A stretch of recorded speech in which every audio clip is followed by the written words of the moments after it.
just heard a dog barking a bunch of times. Yeah, there you go. Right, it's just after midnight, 12:05 a.m. Now it's the following day.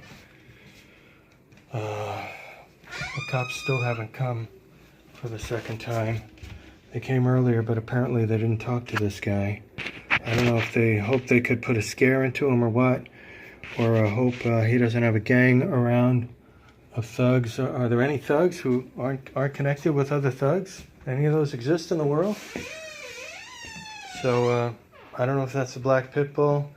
Coincidence that he was on my floor today, here at the Winton Hotel, 445 O'Farrell Street. So I don't know if you could hear him.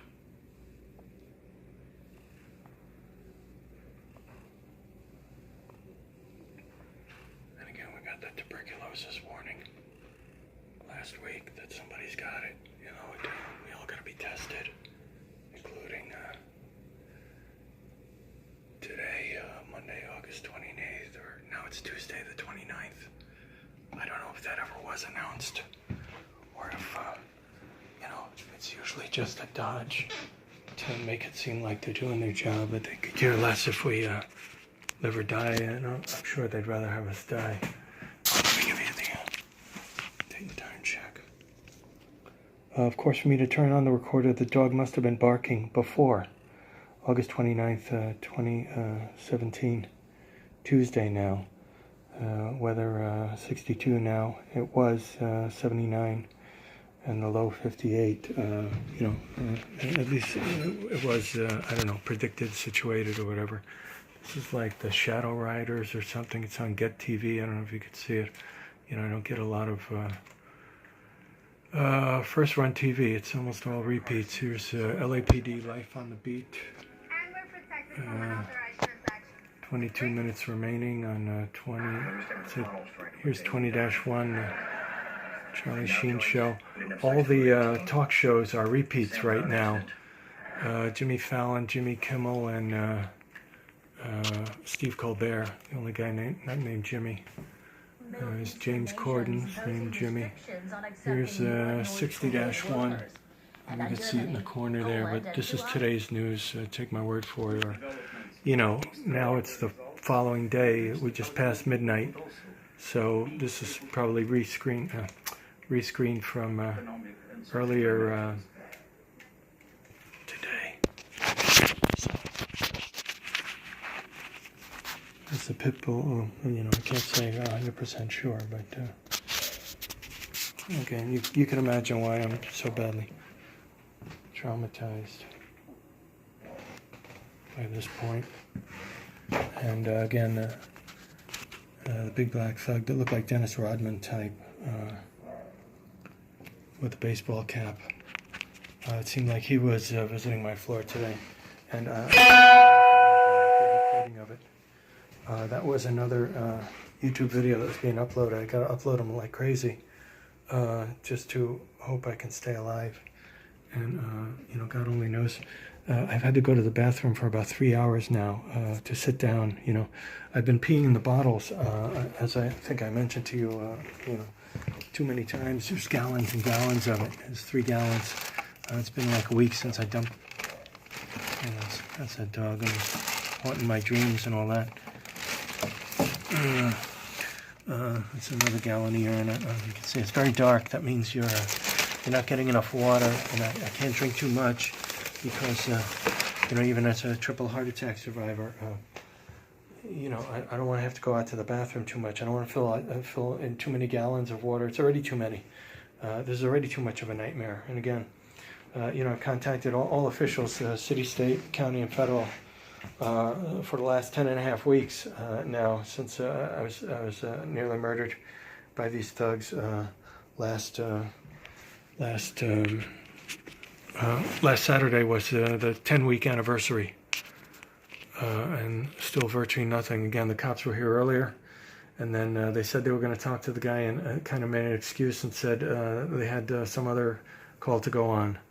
All of a sudden, when I called dispatch again, an hour or two later, because there were, you know, it's just It sounded like the woman desk clerk thug was out in the hall here, still doing mopping or something like that. I guess that's one of their duties if the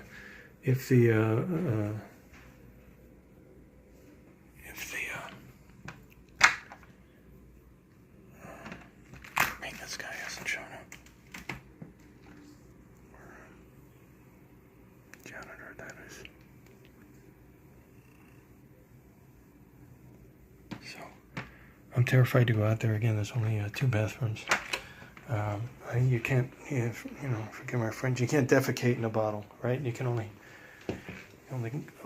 do number 1. So, there's a badly flawed, really a mentally ill theory. Whoever came up with this idea that everybody could live together in harmony in the dregs of a ghetto, half a block from the Hilton Hotel and a couple of blocks from downtown near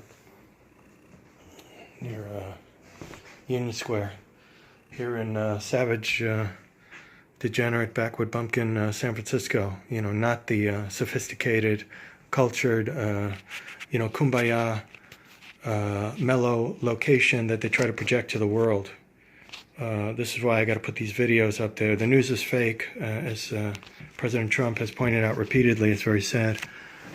Faux professionals like Anderson Cooper and all these other pretenders to the news. Since it used to be Dan Rather, Ted Koppel, during my lifetime. Now they have all a bunch of new guys, and I don't know most of their names. You see them very often. You can't just pull them out of a hat. It's kind of laughable. Even the 60 Minutes guys, the old guard has changed, and kind of straining for you, but it's you can look them up. I mean, it's kind of pointless, but they all seem to be in on it. And I don't know if you've ever had a serious news story occur to you where it's like attempted murder on you or something like that, and nobody lifts a finger. That's got to be pretty peculiar, right? Yet you'll see stories, where they're featuring, cats and dogs on the news, as if that's news, and it's a complete waste of time, for the citizens in the United States of America. We need to be informed by the news. That's why the FCC permits them to broadcast at all and make a profit, because they're supposed to be doing it in the public interest. But they seem to have gotten the public interest quite a bit. Right, so, I gotta cut the recording and just pray God lets me live another day or whatever. And God knows what's going on with this horrifying thug. Again, it seemed like the crazy woman who took the janitorial duties today, who was the desk clerk. She should have been fired, obviously, as soon as she allowed me to be attacked and didn't do a thing about it. And didn't call the cops, and they didn't show up, and the guy wasn't arrested, and everybody tried to go along like this guy wasn't going to come after me again. Apparently they never watched any TV or listened to any radio, fiction or nonfiction, in their entire lives, because that's never how it goes, right? All right, so I'll cut this for now, and say a prayer for me, will you?